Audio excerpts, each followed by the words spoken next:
The tourism industry has been hard hit by the coronavirus outbreak and is adversely affecting the economy of countries that thrive in this sector. The impact of coronavirus is far-reaching and different sectors are reeling from the effect. Once bubbling tourist destinations across the world have become shadows of themselves when compared with this same time last year. As countries struggle to contain the coronavirus and avoid further spread of infections, travel restrictions have been issued, airlines have cancelled flights, and prospective travelers have also postponed trips.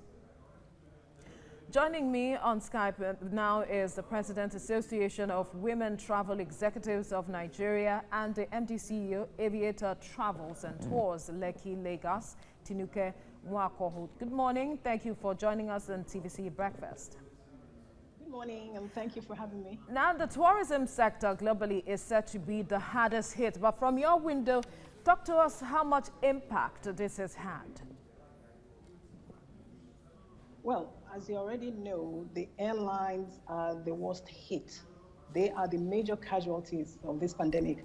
And that flows down because travel agencies are the major distribution channels for airline products.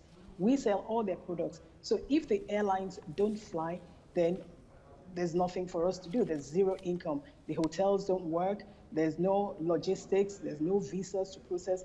So everything is at a standstill. From the beginning of March to date, we've had zero income because there are no ticket sales. In fact, what we've had really are customers asking us for refunds of the money paid for their flights. And honestly speaking, there is no way for us to get the refunds. So we have been hit seriously. Between January to December 2019, a total of 335 billion tickets were sold in Nigeria, and that translates to about 36, 37 billion every month. Now, for the month of March, there was almost nothing. For April, there is nothing.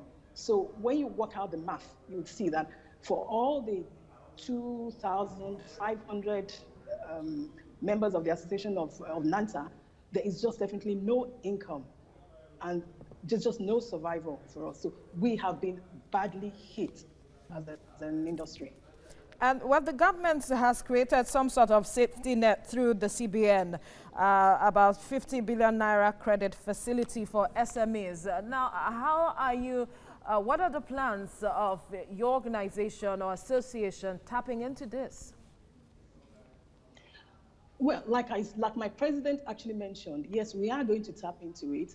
We had said we wanted travel agencies to be included as beneficiaries, and I believe we actually fall into the guidelines of those who will benefit from the stimulus package. But there's a lot more that we need than just stimulus packages. Our processes is that we sell tickets on behalf of the airlines, and payment is made by us on the 15th and 30th or 31st of every month. So we need to pay the airlines. Whether you have the money or not, there's a standing order, you must pay the airlines. And we also have some parastatals, some governments, some oil companies who don't actually pay on time. So what we do is we now go to our banks and we get revolving overdraft. So it's the revolving overdraft that we use most of the time to settle the airlines' bills. Now we have a problem. There's no business. Our interests are piling up, on the loans.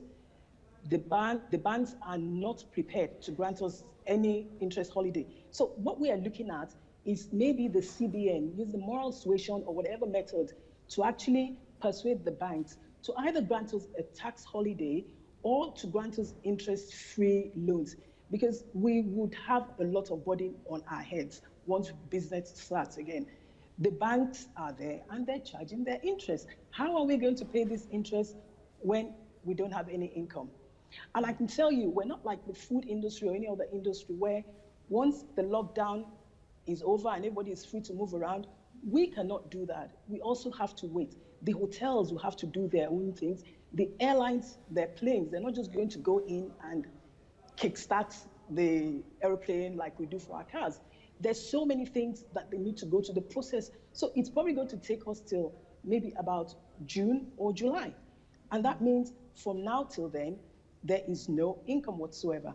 Now, Our staff will need to be paid. We have staff that have worked with us for 10, 15 years, 5 years. We need to actually pay them something. We have expenses, we have rent to be paid.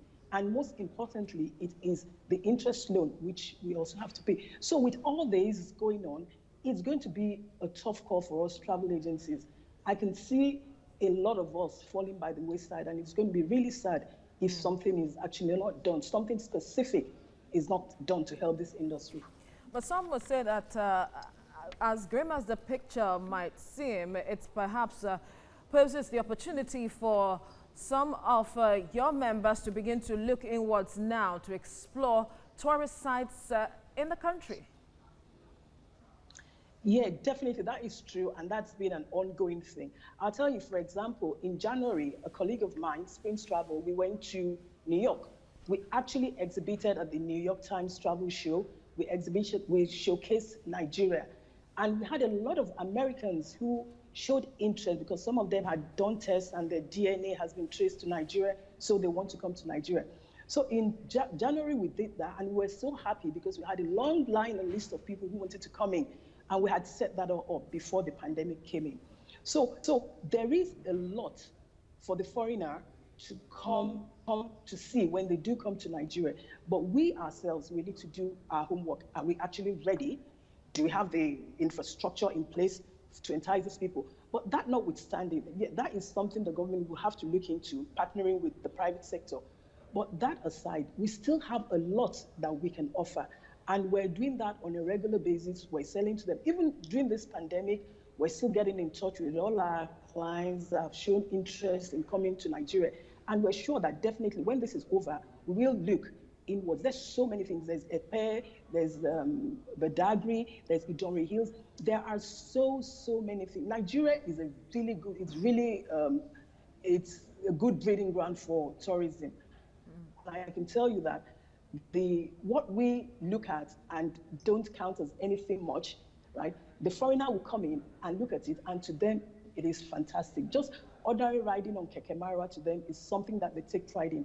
So I am sure that, yes, we will definitely have to look inward. There's just no other way if we really want to continue in the business. All right, Tinuke Nwako, thank you so much for speaking with us. All right, you're watching TVC Breakfast. Let's tell you that the views and reactions of our resource persons on the topics discussed today are their views and have no connection with TVC News. Thanks for watching. You can keep up with us on social media using the hashtag TVC Breakfast.